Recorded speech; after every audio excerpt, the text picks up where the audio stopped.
देखिए 13 राज्यों की 88 लोकसभा सीट जिस पर वोटिंग शुरू हो चुकी थी सुबह 7 बजे से ही, और ताजा आंकड़े जो सामने आए हैं वो ये बताते हैं कि आखिरकार किस तरीके से लोग बढ़ चढ़कर लोकतंत्र के इस महा उत्सव में शिरकत कर रहे हैं। और सबसे बड़ी बात कि केरल में अभी तक जो मत प्रतिशत आया है वो ये बताता है कि वहां पर सबसे अधिक वोटिंग हुई है। सुबह 11 बजे तक अगर हम आंकड़े देखें तो सिर्फ केरल में ये आंकड़े सामने है कि वहां पर 25% से अधिक वोटिंग हुई है। बिहार में जो ताजा आंकड़ा है वो ये कि 21% से अधिक वहां पर वोटिंग हुई।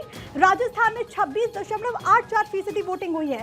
सुबह 11 बजे तक का आंकड़ा बताता है कि यूपी में 24% से अधिक वोटिंग हुई। महाराष्ट्र में आंकड़ा थोड़ा कम यानी कि 18.33% है, लेकिन लोग बढ़ चढ़कर लोकतंत्र के इस उत्सव में शिरकत कर रहे हैं। हालांकि बड़ी बात शिखा और पूजा इसके बीच ये भी है क्योंकि गर्मी का मौसम है। बहुत सारे ऐसे लोग हैं जो ये सोचते हैं कि सुबह में वो अपने घरों से बाहर निकले और अपने मताधिकार का प्रयोग करें, लेकिन आखिर घंटे में भी लोग अपने घरों से बाहर निकलते हैं। अब कहा यह जा रहा है, हो सकता है कि जैसे जैसे धूप आगे बढ़ रही है वैसे वैसे ये जो संख्या है वो सीमित हो जाए, लेकिन उसके बाद आखिर के 1-2 घंटे में आपके पास वापस आऊंगी। इसी बीच मेरे सहयोगी आयुष इस वक्त वायनाड में है और बीजेपी प्रत्याशी से उनकी बातचीत हो रही है। के सुंदरम के साथ उनकी बातचीत हो रही है, आपको सीधा लिए चलते हैं।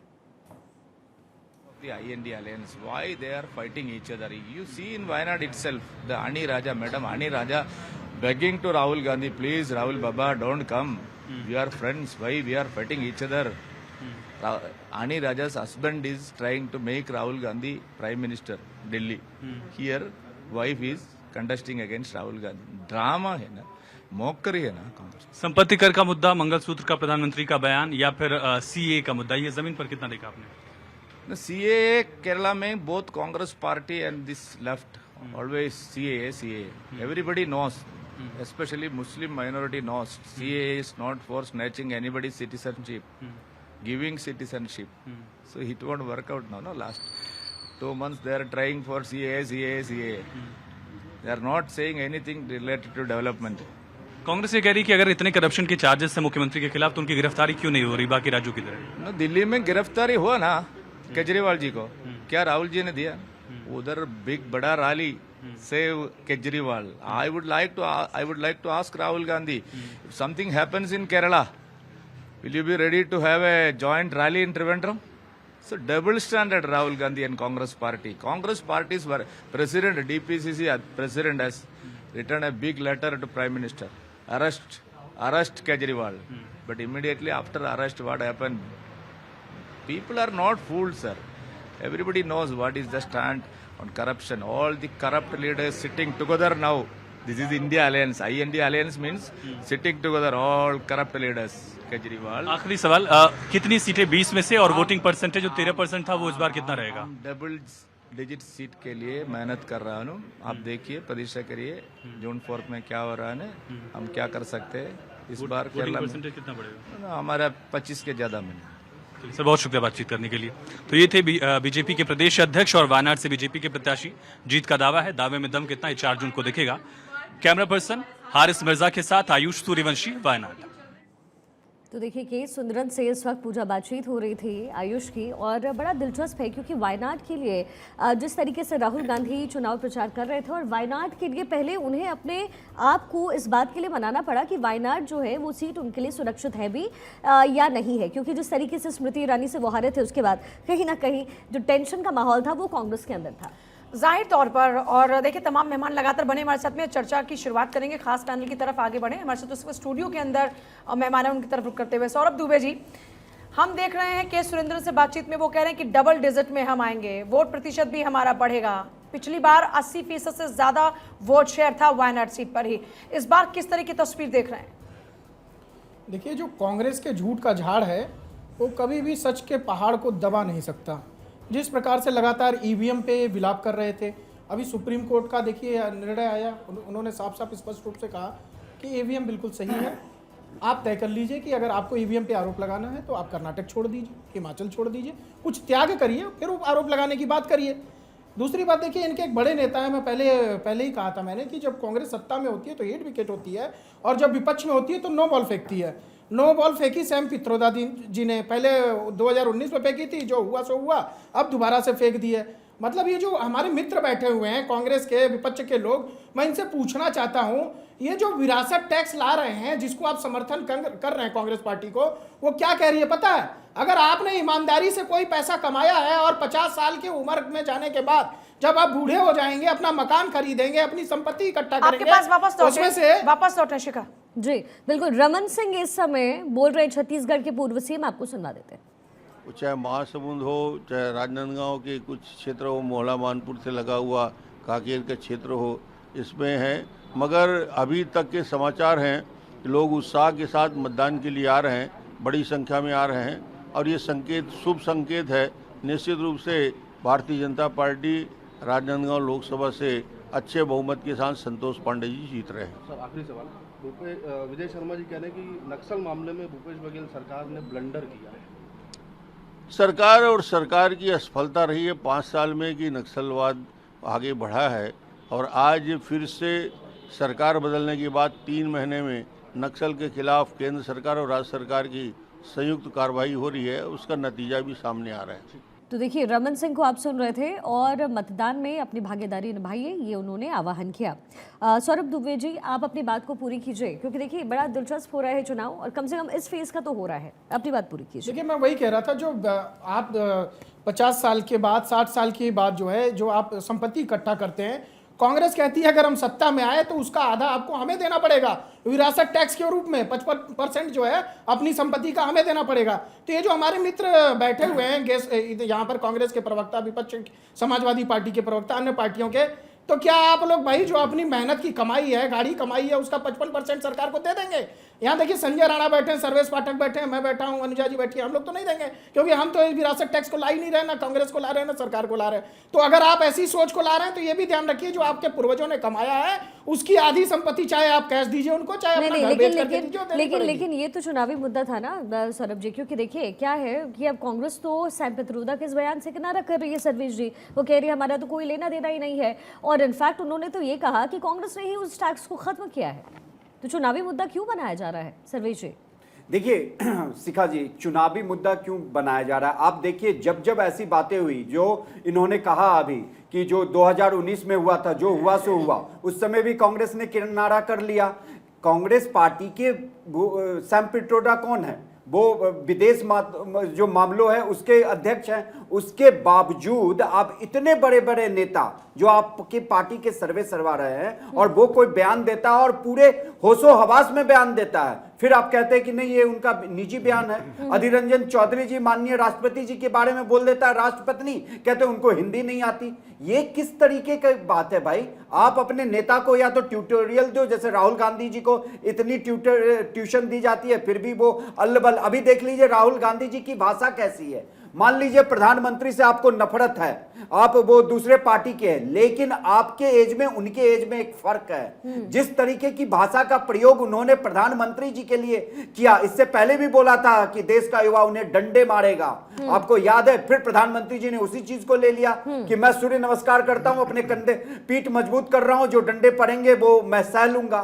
तो कांग्रेस पार्टी को पहले ये देखना चाहिए कि चुनाव में उनकी बातें ज्यादा इंपॉर्टेंट है, क्योंकि पहले तो आप लोग अपने काम गिनवा रहे थे ना, लेकिन काम गिनवाने के बाद अब इन बातों पर आ गए, इसका क्या मतलब निकला जाए? बेलारी जी भी हमारे साथ में, उनकी तरफ रुख करते हुए। बेलारी जी, ये एकदम से जो सिचुएशन बदल गई है, हालात बदल गए हैं, बयान बदल गए हैं, इसके क्या मायने हैं? क्या कांग्रेस के नेताओं की बयानबाजी कांग्रेस के लिए हर बार आफत नहीं बनती है? इस बार भी सैम पित्रोदा का बयान, खुद राहुल गांधी का बयान कांग्रेस के लिए आफत नहीं बन गए दूसरे चरण में?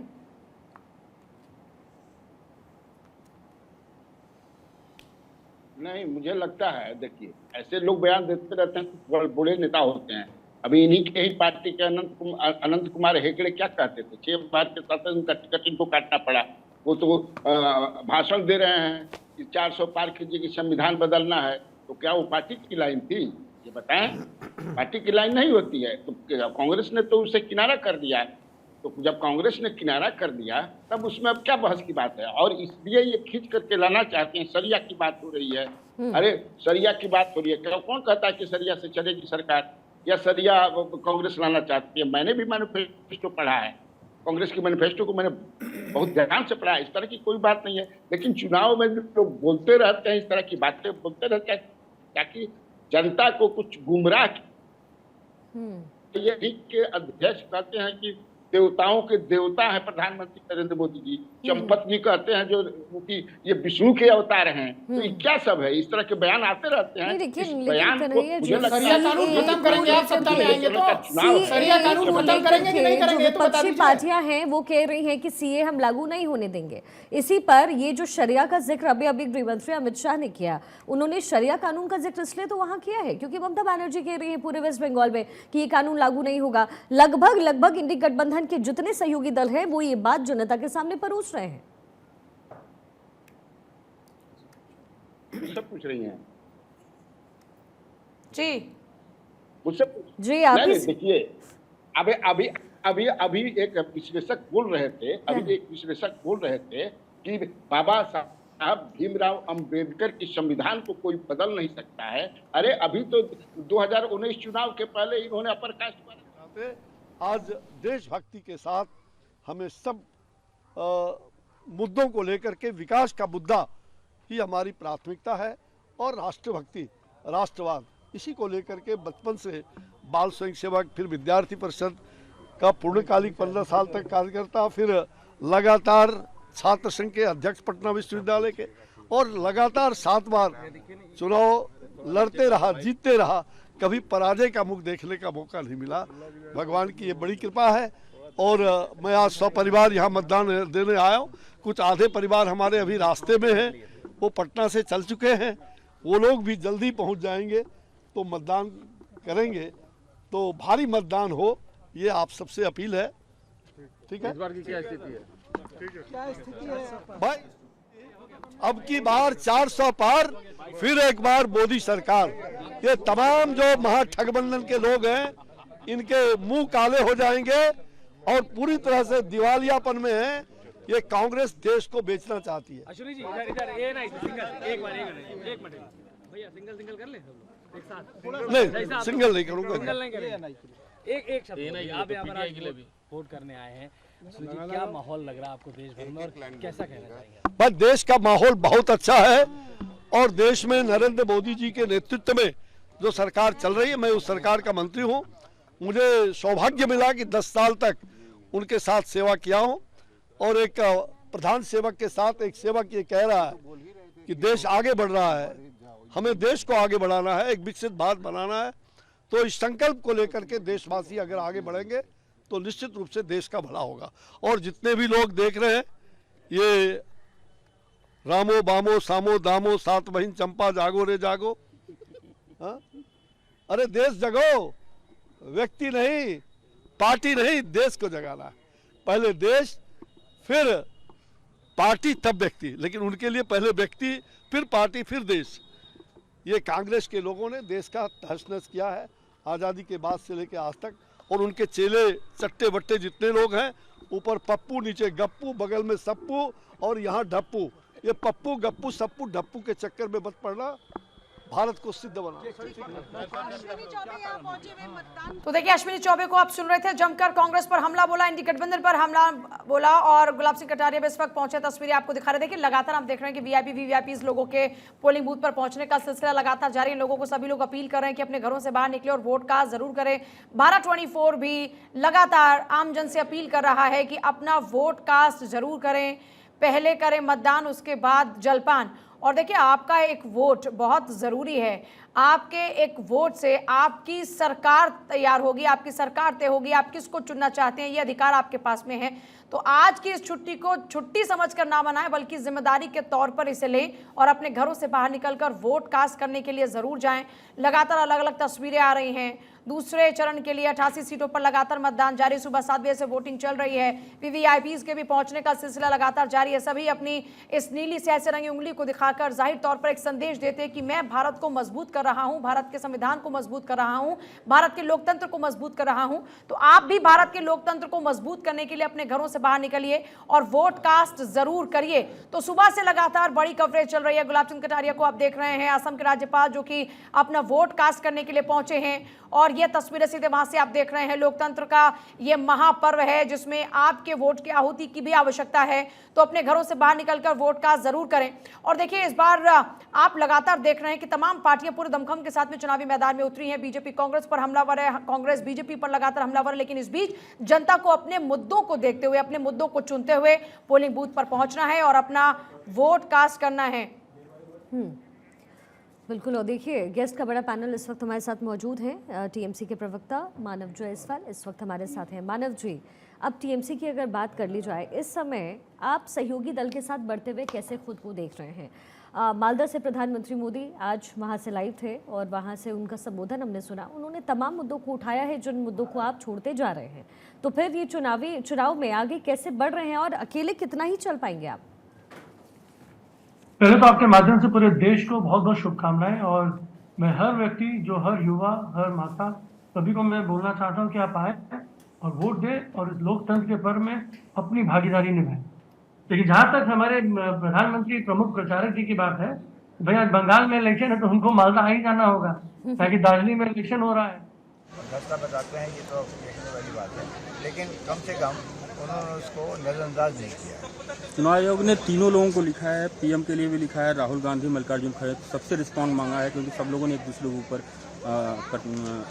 आरोप प्रत्यारोप किया है। ये ठीक अच्छा संकेत है। अगर इस तरह की कंप्लेन की गई है, शिकायत हुई है, दर्ज हुई है, तो चुनाव आयोग का फर्ज हो जाता है कि उसमें इंक्वायरी करे, देख के पता करे सच्चाई कितनी है।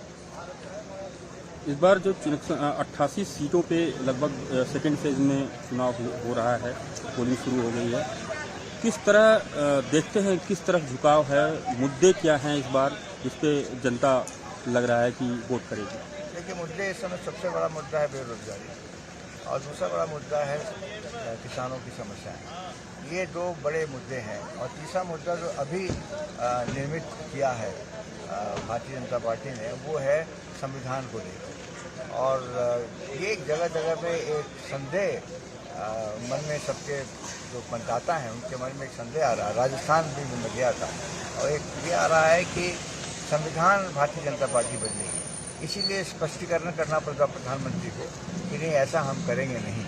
लेकिन कहीं कुछ ऐसी बातें हुई हैं जिसके वजह से एक जनता के मन में एक बहुत बड़ा संदेह है कि संविधान बदला जाएगा। मेरा व्यक्तिगत रूप से ऐसा मानना है कि भारतीय जनता पार्टी को अगर बहुमत मिलता है, और इतना बहुमत मिलता है कि संविधान के साथ वो छेड़छाड़ कर सकते हैं, तो संविधान में ज़रूर बहुत बड़ा बदलाव आएगा, जो मैं समझता हूँ देश के लिए अच्छा नहीं है, लोकतंत्र को बहुत बड़ा आघात पहुँचेगा। तो देखिए, मानव जायसवाल लगातार है हमारे साथ में। पश्चिम बंगाल की दार्जिलिंग, रायगंज और बालूरघाट पर आज मतदान लगातार जारी। क्या मानकर चल रहे हैं जायसवाल जी? पिछली बार भी कड़ी टक्कर थी, इस बार भी कड़ी टक्कर तो है। क्या मानकर चल रहे हैं, इस बार कितनी सीटें होंगी टीएमसी के खाते में? पहले तो मैं आपको बता देना चाहता हूं कि इस बार कोई टक्कर नहीं है। किसी भी तरीके से इनके नेतागणों ने काम नहीं किया। सुकांतु जी और इनके जितने भी विस्ता जी, सब लोग पहले से कंप्लेन कर रहे हैं, वो तो सेंट्रल फोर्सेस के खिलाफ कंप्लेन कर रहे हैं। और जहां तक हमारे प्रमुख प्रचारक जी की बात है, तो उन्होंने 2-3 चीजों के बारे में बात की। उन्होंने किसानों के बारे में बात करी। तो पूरा देश ने देखा कि भाई जब दिल्ली में जब आपने बॉर्डर बना दिए और हमारे 700 के ऊपर किसान मारे गए, तो भैया आप कौन किसान के साथ हैं? किस किसान के साथ हैं? अब वो अदानी फार्मर्स के साथ है क्या? दूसरी बात, जब वो बोलते हैं रोजगार के लिए 26,000 लोगों को एक सिंगल लाइन में हाईकोर्ट ने बेरोजगार कर दिया, लेकिन आप बोलना चाहते हैं कि और हास्यास्पद लग रहा है कि 26,000 लोग बेरोजगार हो गए, आपको हंसी आ रही है। आपने कौन से कार्य का निर्वाह किया? कितने लोगों को रोजगार दिया भाई? 2 करोड़ का जुमला करते करते आज 12 करोड़ का आपको जॉब देना चाहिए था लगभग। कहाँ गया वो जॉब? तीसरी बात अगर हम आपसे पूछना चाहते हैं कि भाई जब आप बोलते हैं कि स्वास्थ्य के लिए चिंतन हम करते हैं, रायगंज में जहां एम्स के लिए जगह मुहैया कराई गई, आज तक केंद्र सरकार ने एक ईंट नहीं लगाई। बंगाल विरोधी और जितने भी विपक्ष दल की जहां इनके शासन है, विपक्ष दलों की, उनके विरोधी है मोदी जी। वो देश की बात ना करें, वो टुकड़े की बात करें, वो उस प्रांत की बात करें जहां उनको वोट मिलता है, जहां वो शासनकारी हो जाते हैं। लेकिन जहां उनको वोट नहीं मिलता उसके लिए वो दुराकारी हो जाते हैं। ठीक है, उनको दिखता नहीं है कि उनका व्यथा, उनकी पीड़ा क्या है, व्यथा क्या है। आज बंगाल जिस गति में चलना चाहता है, आप पैसे नहीं देना चाहते। आप हमारे जो मनरेगा के तहत पैसे मिलने चाहिए वो आप देना नहीं चाहते। लेकिन आप मानव किसके जी, पर डाल देते? मैं एक बात समझ नहीं पाई। इस चुनाव से पहले आप इंडिया गठबंधन आप लोग साथ साथ चल रहे थे, फिर लेकिन ममता बनर्जी की राह भी तो अलग हो गई, तो इसका तो रिलेशन बीजेपी से है ही नहीं ना, ये तो आपके अंदर खाने की बात है। दिक्कत क्या है? नहीं, आपको पता है कि उत्तर प्रदेश में भी हम गठबंधन में हैं। हम जितने भी हमारी जो रीजनल पार्टियां सबके साथ गठबंधन है, कांग्रेस को भी हम सपोर्ट कर रहे हैं। लेकिन यहाँ पे जो कांग्रेस के मुखौटा पहने हुए अधीर रंजन जो कांग्रेस के नेता हैं, वो भाजपा ही के काम कर रहे हैं। और आपको पता है कि दार्जिलिंग में जनरल सेक्रेटरी जो था कांग्रेस का, वो राजू बिस्ता के साथ वॉक पे जा रहा था, उनके साथ रैली कर रहा था, कांग्रेस ने निकाल दिया। कांग्रेस को फिल्टर करना होगा कि अधीर रंजन चौधरी ये तो आपस में आप बात करते हैं ना। देखिए प्रॉब्लम यहाँ पर मानव जी, आई अंडरस्टैंड आप जो कह रहे हैं, लेकिन इसका मतलब तो ये है कि शीर्ष नेतृत्व के साथ ममता बनर्जी डायरेक्ट कांटेक्ट में या तो नहीं है, या उनको लगता है कि नहीं चलिए जी हम अपने मन की करेंगे, शीर्ष नेतृत्व अपने मन की करे कांग्रेस। नहीं, आप ये नहीं समझ रहे हैं। द आइडिया इज कि भाई कांग्रेस जितनी कमजोर यहाँ हो चुकी है, उनके लिए एकमात्र अधीर रंजन चौधरी है। अब अधीर रंजन चौधरी कांग्रेस के नेता हैं, कांग्रेस के बहुत बड़े नेता है, लीडर ऑफ द ऑपोजिशन है, तो कांग्रेस को चिंतन करनी चाहिए। हमने अपनी बातें कह दी। अब आप एक तरफ बोलना चाहते हैं कि आप कांग्रेस के साथ, कांग्रेस हमारे समर्थन में है, और अधीर रंजन चौधरी मानव जी, ये बड़ा बहुत ही हास्यास्पद है कि मैं जब बात कर रही हूँ, टीएमसी के प्रवक्ता हैं आप, मुझे ऐसा लग ही नहीं रहा है कि आप लोग एक गठबंधन का हिस्सा हैं। मुझे ऐसा लग रहा है जैसे आप बीजेपी पे वार कर रहे हैं वैसे ही आप कांग्रेस पर कर रहे हैं। अच्छा चलिए, मैं जरा रिएक्शन अब कांग्रेस के प्रवक्ता से ले लेती हूँ। नहीं मेरा नहीं सर, मैंने आपके स्टेटमेंट को रखा मैंने। लगेगा, लेकिन आपने बीजेपी की कमियों को नहीं देखा। अरे मैं कमी की बात ही नहीं कर रही हूँ, कमी की बात ही नहीं कर रही हूँ। चलिए मानव जी लौटती हूँ मैं। वैभव गहलोत कुछ कह रहे हैं, सुनवा देते हैं आपको। मैंने जैसे कहा कि 20 साल ये जो गए हैं, ये जनता त्रस्त हो गई कि यहाँ 20 साल में दिल्ली की सरकार से कोई काम लेके नहीं आए, और जनता ने एक मानस बना लिया। जो ये मतदाताओं की लंबी कतारें लगी हुई है जगह जगह मतदान केंद्रों पर, विकास के मुद्दे की बात हो, तमाम जो उनसे जुड़े अलग अलग मुद्दों को लेकर पहुंच रहे हैं, क्या कहेंगे? बड़ा मौका है, लोकतंत्र का महापर्व है। मैं बिल्कुल, आप सब जानते हैं, मैं भी मेरा वोट डालने जोधपुर गया था और वापस सुबह ही जल्दी आ गया यहाँ पे, और तब से मैं इस आहोर विधानसभा में जा रहा हूँ। आगे भी जाने का प्रोग्राम है, और सबको अपना अमूल्य वोट देना चाहिए। क्या मतदाताओं के लिए क्या अपील करेंगे? ऐसे मतदाता जो पहली बार वोट कर रहे हैं, उनके लिए क्या कहेंगे? मैं यही कहूँगा कि अपना कीमती वोट लोकतंत्र को मजबूत करने के लिए दें। और क्या कुछ खास आज, क्योंकि मतदान का दिन है तो बड़ा खास दिन होता है तमाम सुबह से, क्योंकि ग्रामीण इलाकों में आपने देखा होगा कि लोग गर्मी से बचने के लिए सुबह से ही कतारों में लग गए ताकि सुबह समय पे गर्मी से पहले ही वो वोट दे। बिल्कुल, सब जगह मैं मानता हूँ कि कांग्रेस के प्रति अच्छा उत्साह है जहाँ भी मैं गया हूँ। जो राजस्थान में 13 सीटों पे जो आज मतदान हो रहा है, 13 सीटों का क्या रुझान लगता है? कांग्रेस की कैसी परफॉर्मेंस है इन सीटों पर? जालोर, सिरोही, सांचौर में मैं कह चुका कि जनता मानस बना चुकी है कि कांग्रेस को लाना है इस बार यहाँ पे, और लोकसभा चुनाव में लाके तरक्की की राह पे जालोर, सिरोही, सांचौर जाएगा। बड़ी चुनौतियां रही आपके सामने, क्योंकि लगातार ये सीट बीजेपी हासिल करती रही है, और आप यहाँ से पहली बार लोकसभा का यहाँ से चुनाव लड़े, हालांकि पहले जोधपुर से लड़े, पहले करती रही थी। आप देखिएगा इस बार जालोर, सिरोही, सांचौर में जनता ने एक मानस बना लिया है कि 20 साल बहुत हुए भाजपा के, और लोकसभा चुनाव में यहाँ पे बदलाव करेगी। जो मतदाता वोट करने के लिए पहुंच रहे हैं, क्या उनसे बातचीत की? क्या उनके मन में सवाल है या विकास के क्या मन में जवाब है? बिल्कुल, सभी जगह से जो हम जा रहे हैं, सभी जहाँ जहाँ हमारा जाना हुआ है बूथों पे, अच्छा उत्साह है। सुबह कितने बजे वोट किया आपने? डॉक्टर राहुल यादव प्रवक्ता कांग्रेस भी इस वक्त हमारे साथ में, क्योंकि राजस्थान से ये रिएक्शन आया तो पहले सीधे सवाल राजस्थान पर कर लेते। डॉक्टर राहुल यादव, क्या मानकर चलें इस बार 25 के 25 2 बार से तो बीजेपी के खाते में है, इस बार क्या आंकड़ा रहने वाला है कांग्रेस के लिए? देखिए, राजस्थान में और पूरे देश में अंडर करंट है, और मोदी जी के 10 साल का जनता हिसाब मांग रही है। 10 साल का हिसाब जनता ये पूछ रही है कि आपने विदेश भ्रमण जमकर किया, जमकर सभी राज्यों पर चुनाव प्रचार किया, विनाशकारी नोटबंदी करी, लोगों को बेरोजगार किया, सरकारी नौकरियां बंद की, पीएफ का ब्याज कम किया, आम जनता पर जीएसटी का बोझ डाला, जनता की सब्सिडी काटकर कॉर्पोरेट को दिया, अपने प्रचार पर अपने अरबों रुपए का खर्चा किया, और जुमलेबाजी अनलिमिटेड करी। साथ ही साथ प्रधानमंत्री जी से जनता पूछ रही है कि आपने इन 10 जल्दी सालों से में मैं एक सवाल रेल पूछना बेचा, चाह रही हूँ सर, कोल डॉक्टर बेचा, राहुल यादव जी, हवाई एक जहाज जल्दी से एक बेचा, सवाल। पोर्ट बेचा, LIC सर बेची, पिछली बार शिक्षा भी और बेचा, उससे स्वास्थ्य बेचा, सर हवाई अड्डा 2019 बेचा, के चुनाव में भी बेचा, आपने इन्हीं मुद्दों को PSU उठाया बेचा, था बिजली और वो बेची, अंडर करंट BSNL तब महसूस बेचा, नहीं हुआ, MTNL इस बार ये बेचा। अंडर करंट और आपको महसूस हो रहा है, तो उसका क्या बेस है? अब जनता कह रही है कि अगर ये तीसरी बार आ गए तो ये देश बेचने की तैयारी कर रहे हैं। इसलिए जनता प्रधानमंत्री नरेंद्र मोदी और भाजपा को नकार चुकी है। कांग्रेस की गारंटियों पर जनता विश्वास कर रही है। आप सुन पा रहे हैं राहुल जी? 5 गारंटियां देश के। आप सुन पा रहे हैं? मैं पूछ रही हूँ कि आप जिस अंडर करंट की बात करें, यही मुद्दे पिछली बार भी आपके थे, लेकिन वो करंट महसूस नहीं हुआ आंकड़ों के अंदर। इस बार जिस अंडर करंट की आप बात कर रहे हैं, उसका कोई मजबूत आधार है आपके पास? आप फर्स्ट फेज को देखिए ना। फर्स्ट फेज को की वोटिंग होने के बाद प्रधानमंत्री जी की और भाजपा की बौखलाहट देखिए। हिंदू मुसलमान पर आ गए। क्या ये प्रधानमंत्री जी की बौखलाहट नहीं है?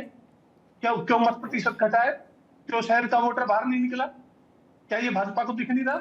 नहीं इसलिए मैं आपसे लेकिन बोल रहा हूं कहीं ये कि आपको नुकसान तो नहीं करेगा राहुल जी, क्योंकि ये बात तो आप बिल्कुल ठीक कह रहे हैं कि जो है रिएक्शंस बदले हैं, लेकिन क्या आपको नहीं लगता कि अब आने वाले फेज में ये नुकसान कांग्रेस और साथ में आपके गठबंधन के लिए हो जाएगा? नहीं। देखिए, उत्तर में हाफ है और दक्षिण में बीजेपी साफ है। इसलिए इंडिया गठबंधन की सरकार बनने लेकिन जा रही है। पिछले बार और के हम आंकड़े अपनी तो ये न्याय- नहीं कहते कि उत्तर प्रदेश में, कम से कम उत्तर प्रदेश के लिए तो कह ही सकते हैं, ऐसा लग रहा है कि राम की जो लहर है और कोशिश बीजेपी की यही है कि 80 में 80 हो। नहीं। राम में किसकी आस्था नहीं है? राम में सबकी आस्था है। राम का तो कोई मुद्दा ही नहीं है। जनता जो मुद्दे है वो मुद्दा बेरोजगारी का मुद्दा है, ठीक है। और जो संपत्ति जो बेच उसका मुद्दा है। तो मुद्दों पर चुनाव हो रहा है। चलिए, और मुद्दों कांग्रेस पे पार्टी चुनाव है। मुद्दों को फराज लेकर जनता के किदवई बीच में सपा जा रही है। प्रवक्ता हमारे साथ हैं। फराज जी, अब आप तमाम जितने भी हमारे साथ लोग बैठे हैं उनकी बातें आप सुन रहे हैं। अखिलेश यादव हमेशा बहुत ही अलग माइंडसेट में नजर आए। कोशिश उनकी यही रही कि सपोर्ट करें इंडी गठबंधन को। उत्तर प्रदेश में आज 8 लोकसभा सीटों पर मतदान हो रहा है। क्या नजर आ रहा है आपकी पार्टी को? कितना कॉन्फिडेंस अपने आप पर कि इन तमाम सीटों पर आपकी जीत तय होगी?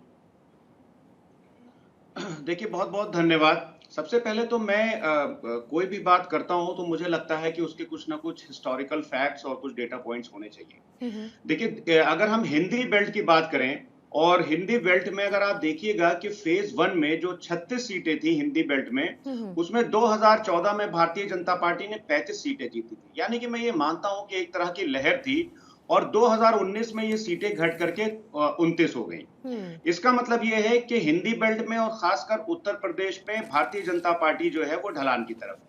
दूसरी बात आप ये देखिएगा कि अगर हम हिंदी बेल्ट की बात करें तो जो इलेक्शंस होने जा रहे हैं फेज 2 में, उसमें टोटल 102 सीटें हैं। और हिंदी स्पीकिंग बेल्ट में अगर आप देखिएगा तो 2004 में जब Bharatiya Janata party India shining का नारा लेकर के आई थी, तो 1999 के बाद 2004 में इलेक्शन हुआ, और इन्हीं हिंदी बेल्ट में 54.3 वोटिंग हुई थी, 9% हुई थी 1999 में। फिर 2004 में आकर के ये 52.2% हो गई, क्योंकि भारतीय जनता पार्टी से लोग उदासीन थे। वैसे ही आप देखिए कि आपके पास वापस लौटे अश्विनी चौबे से बातचीत कर रहे हैं। अस्मित, भागलपुर के लोगों से अपील जरूर है कि वो जल्दी से जल्दी घर से निकल करके मतदान करें, भारी संख्या में मतदान करें। चलिए, अश्विनी चौबे बक्सर से वर्तमान सांसद हमारे साथ थे, अपनी पत्नी और बेटे के साथ पहुंचे थे वोट देने के लिए। और देखिए, वोट देने के बाद यहां से निकल रहे हैं और साफ तौर पे कहा है कि इस बार जो है 400 पार जो है वो होने वाला है, और नरेंद्र मोदी के हाथों को मजबूत करना है। एक बार फिर से देश में प्रधानमंत्री नरेंद्र मोदी को बनाना है। अपने सहयोगी अरविंद के साथ अस्मित सिन्हा, भारत 24, भागलपुर। डॉक्टर जितेंद्र सिंह हमारे साथ मौजूद। डॉक्टर साहब, जम्मू कश्मीर में लंबे समय के बाद अनुच्छेद 370 खत्म होने के बाद ये जो चुनाव हो रहा है और लोगों की लंबी लंबी कतारें, आप किस तरह से देखते हैं?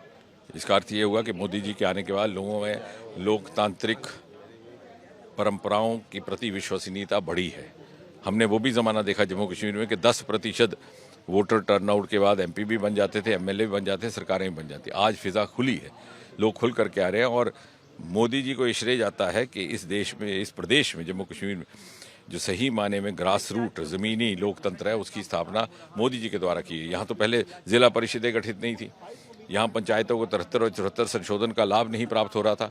तो और वो भी पार्टियां जो वंचित करने वाली थी वो सेल्फ रूल की बात करती थी, लेकिन सेल्फ रूल जब तक धरती से ना जन्मा हुआ तो कैसा सेल्फ? पहली बार जमहूरियत क्या है इसका एहसास मोदी जी ने करवाया और ये लोगों का वलवला उसी का नतीजा है। तो क्या ये इसका असर कश्मीर घाटी में पड़ेगा जहां बाइकआउट बहुत ज्यादा होती है? नहीं, निश्चय इस बार कश्मीर घाटी में भी बहुत भारी संख्या में मतदान होने वाला है। कश्मीर घाटी में विधानसभा और लोकसभा के बाद क्या हम देखेंगे कि अब वो चुनाव बहुत नजदीक हो जाएंगे? नहीं, वो तो प्रधानमंत्री ने उधमपुर की सभा में कहा था कि विधानसभा का चुनाव भी होगा और मुझे लगता है उसके उनकी बात में कुछ और जोड़ने की ना आवश्यकता है ना उचित है। याकूब लाला के साथ सईद तजम्मुल, भारत 24।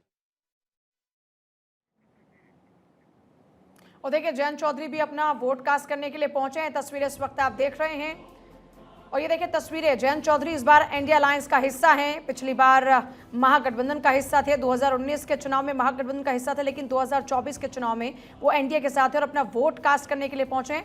तो ये तस्वीरें इस वक्त आप लगातार देख रहे हैं। पश्चिमी उत्तर प्रदेश में आरएलडी का एक मजबूत गढ़ माना जाता है और इस बीच अपने पोलिंग बूथ पर जयंत चौधरी आप जाहिर तौर पर क्या कुछ बोलने वाले हैं, कुछ ही देर में वो तस्वीरें भी होंगी, लेकिन फिलहाल अब उन्होंने अपना वोट कास्ट कर दिया है। सभी नेता लोगों से अपील कर रहे हैं कि लोग अपने अपील करना चाहूंगा जो मतदाता हैं जरूर शामिल हों, वोट करें। हेमा मालिनी लड़ रही है जिस तरह से उनके लिए आप वोट करने आए हैं, तो कैसा लग रहा है इस समय? देखिए हम बूथ के एक परिधि में हैं तो मैं वोट के संबंधित बात नहीं कर सकता, मैं अपील कर सकता हूं। ईवीएम को लेकर जितनी भी याचिकाएं थी सुप्रीम कोर्ट ने आज खारिज कर दिया और चुनाव आयोग ने कहा कि तमाम सवालों पर विराम लग जाना चाहिए। जी, चुनाव आयोग पे भरोसा करें, मतदाता निकल के आए, ईवीएम पे जोर से बटन दबाएं। धन्यवाद। ಸೊ ನಾನು ಹೇಳೋದು ಮಾಡೋಕ್ಕಾಗದೇ ಇರೋರಿಗೆ ನಾವು ರಿಕ್ವೆಸ್ಟ್ ಮಾಡಿ ಇಷ್ಟು ವರ್ಷದಿಂದ ಎಲ್ಲರೂ ಅದೇ ತಾನೇ ಮಾಡ್ತಾ ಇರೋದು. ಎಲ್ಲರೂ ಹೇಳ್ತಾನೆ ಇರ್ತಾರೆ, ಕೆಲವರು ಅಲ್ಲೇ ಕೂತಿರ್ತಾರೆ, ಅದಾಗ ಏನು ಮಾಡೋಕ್ಕಾಗಲ್ಲ. ಸೊ ಐ ಥಿಂಕ್ ಯಾರು ಬರ್ತಾ ಇಲ್ವೋ ವೋಟ್ ಹಾಕಕ್ಕೆ ಅವ್ರ ಬಗ್ಗೆ ತಲೆ ಕೆಡಿಸ್ಕೊಳ್ಳೋದು ಬಿಟ್ಟು ಯಾರು ಬರ್ತಾ ಇದ್ದಾರೋ ಅವ್ರ ಬಗ್ಗೆ ಗಮನ ಕೊಡೋಣ. ಯಾಕಂದ್ರೆ ಒಳ್ಳೇದಾದ್ರೆ ಮನೇಲಿ ಕೂತಿರೋರ್ಗೂ ಆಗ್ತಾ ಇದೆಯಲ್ಲ, ವೋಟ್ ಹಾಕದೇ ಇರೋರ್ಗೂ ಆಗ್ತಾ ಇದೆಯಲ್ಲ, ಅನುಭವಿಸ್ಲಿ ಬಿಡಿ ಅಷ್ಟೇ.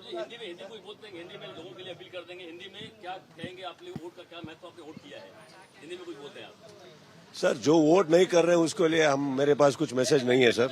जो वोट कर रहे हैं खुशी है कि वो अपने देश को और राज्य को प्यार करते हैं सर.